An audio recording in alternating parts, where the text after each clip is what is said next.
Hello, I'm going to do a review today of the Ultrafire 502B flashlight. I just got two of these in, and these are slightly different than the 501B, which I also own.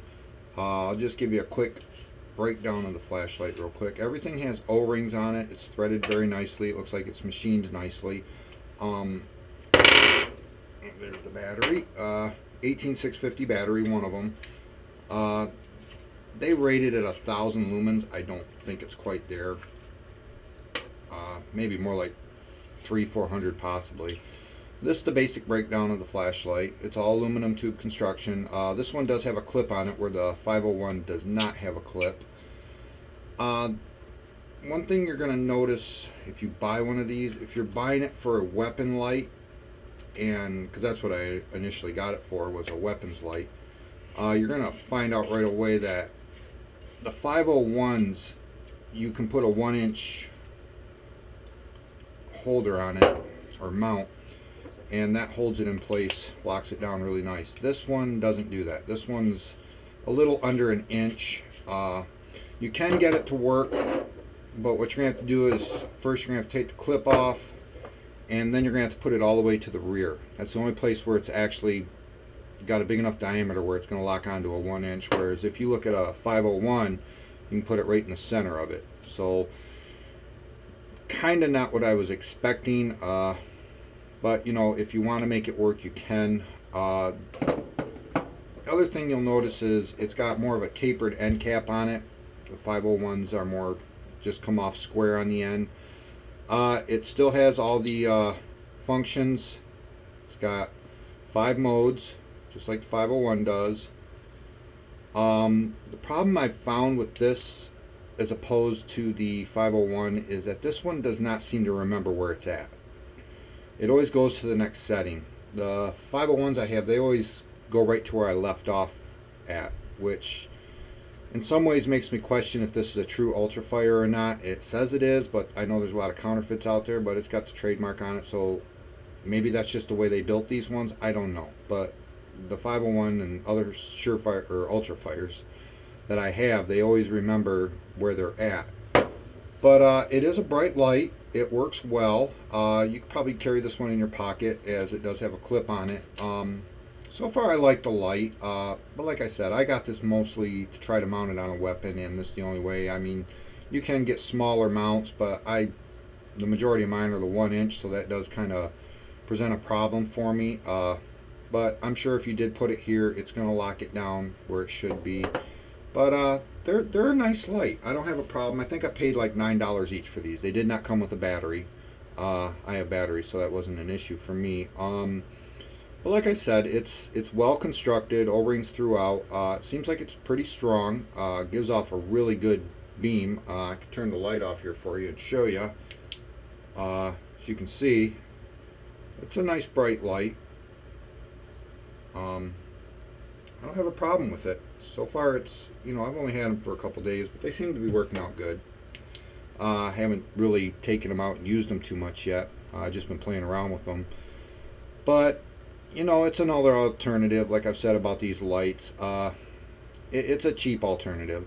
Like I said, $8 or $9. I'd have to look to see what I paid for these. I got them off of eBay, and took about a week for them to get here. But so far, they seem like they'll be a good little pocket light if that's what you're looking for. But it is what it is. You know, you can't really hope for too much when you spend $9. On the other hand, to be honest with you, I do like this one better. Since I've now had both of them, I do prefer the 501B. I just like it better. I like the way it feels better, and to me, if I was to choose one of these two lights, I would go with the 501 over the 502. But that's a personal preference. I mean, both of them, you can get the end caps with a pressure switch on them. You can buy this one with the mount already on it if you choose to do that. I have mounts laying around, so I didn't go that route. But out of the two so far, and using them and seeing how they function, I would say to people, if you're looking for one, particularly if you're going to mount it on a weapon, I'm putting this on a AR-15, I'd go with the 501. That's my personal opinion. Now, another thing about the 501 I've noticed, and I'm going to order some here shortly when I can find them. They're kind of difficult to locate. They make the 501 in a C and a D model, and each one, depending on which one it is longer. So the C1 is longer than this, and the D is even longer than that. And I have yet to acquire either of those lights. I'm going to in the future, just to do a review on them and see how I like them. If you do buy a C or D though in the 501, you're going to notice right away they are more expensive. They're double what these ones are. So that's the other thing. I believe the D takes 2 of the batteries instead of 1.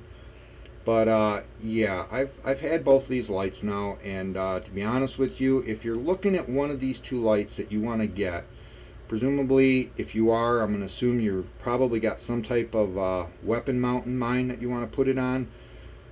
If it were me, I would have probably, instead of getting 2 of these, I would have bought 2 more of these, because that's just the application I'm going to use them for. That's my personal opinion on these lights. I think this one is more suitable to mount on a weapon than this one is. Like I said, if you can see how I have it here, and this is a 1-inch Weaver mount. This is the only way I could get it to where it would lock on here without having to put some type of insert in it, was I had to put it right towards the tail end of it. Some people may not mind that. Some people, if you're going to put it on the bottom of the rail, I mean, maybe it'll work better for you. But for where I always mount my lights on the side of the rail, preferably on the left-hand side. When it's pistol grip, you can just get to the light button. I would go with the 501. That's my opinion for the applications I'm using it for. That's what I'm going to probably buy a couple more of these. The 502Bs, these will probably be the only 2 I ever buy. I don't think I'm going to buy any more of these. I just wanted to try them out. I saw, they look similar, but they were a little different, and I thought I would give it a go. I was assuming the diameter would be the same. That's not the case on these. But like I said, it's still it's a bright light. I'm not going to knock the brightness of it or the functions of it, other than the fact that it doesn't seem to have a very good memory of where it was. Other than that, I like the light. I do. Good pocket light. If you just want something you can slide in your pocket or clip onto your belt, this would be a good weapon, or this would be a good light for you. So those of you out there, depending on the application you're going to use this for, like I said, my main goal in using these lights is for weapon mounting. So that's why I'm probably going to stick with the 501B. In the future, I'm going to get the longer versions just to test them out, see what I think of them. But they mount up on a weapon really well. They work good. They give off a lot of light. I mean, a lot of light. So those of you out there who might be looking at the Ultrafires and you want possibly to think about putting one on a weapon, from my personal experience so far, if I was going to buy the 2 out of these 2, the 501B and the 502B, I would strongly suggest you lean towards the 501, because it's going to give you more mounting options. I mean, this is just a 1-inch Weaver mount I had here. It's actually a scope mount. I just slapped it on here, see how it would go. I also have these. It slides in here and locks down on this really, really well. This is more geared towards a flashlight mount here. It's just a cheap mount. I believe when I got these they had lasers in them. But it just, they work better for the application. They just slide on here and then you just lock them down, and it gives you a good solid fit on the weapon. So this will be the mount that I use on these in the future, because it just gives so much surface area that it grabs onto. So just, my thoughts on the 2. I thought there would be more similarity between the 2, and there's not.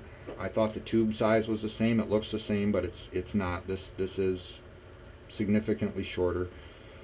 So if you're looking for something that's inexpensive, I don't want to say cheap anymore with these lights, because I've had good experience with them up till now. I'm not going to say they're a cheap light, they're an inexpensive light, because like I said in my previous videos, I've had some of these for 2 years I've been using consistently with, and I still don't have any problems with them.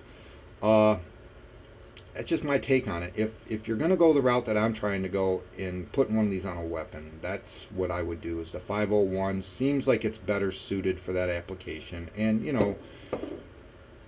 your availability of mounts is going to be more, plus you can still get the pressure switch cap for it. I believe on eBay they're less than $4 to get one.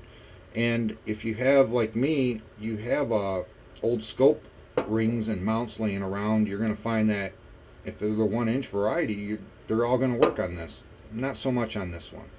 To get a real good bite on the side of this, you're going to have to go with something smaller, modify it. I mean, I even tried up here where the knurling is on the aluminum, and it's still too small. It still won't lock down. It only locks down here towards the rear of the end cap. So something to think about if you're going to mount one of these on a weapon, which is pretty much the primary purpose of why I bought these, is to put them on a weapon.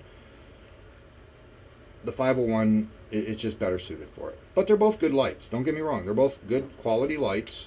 I mean, they're about equal. I mean, the 501 looks like a little whiter light, but you know, you got all your functions with it, and they're both on high. Give you an idea.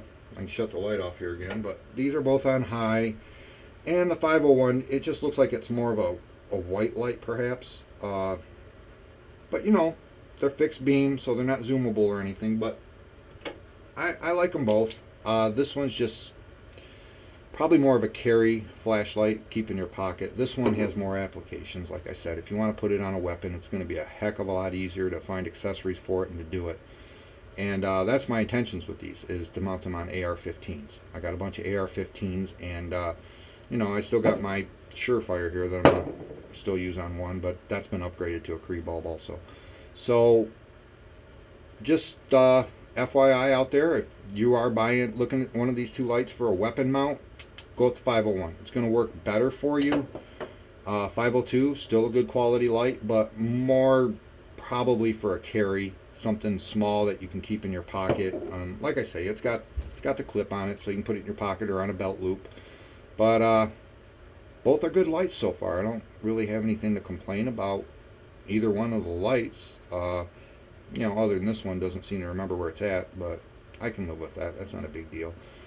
But just anyone out there looking, if that's what your intentions are, like mine were, shy away from the 502B. Go towards the 501B. You're going to be a lot more happy with it. It's just, I think it's a better application as a weapon light than the 502 is. So I hope this helps anybody out there who might be thinking of looking at one of these lights for putting on a weapon. Thank you.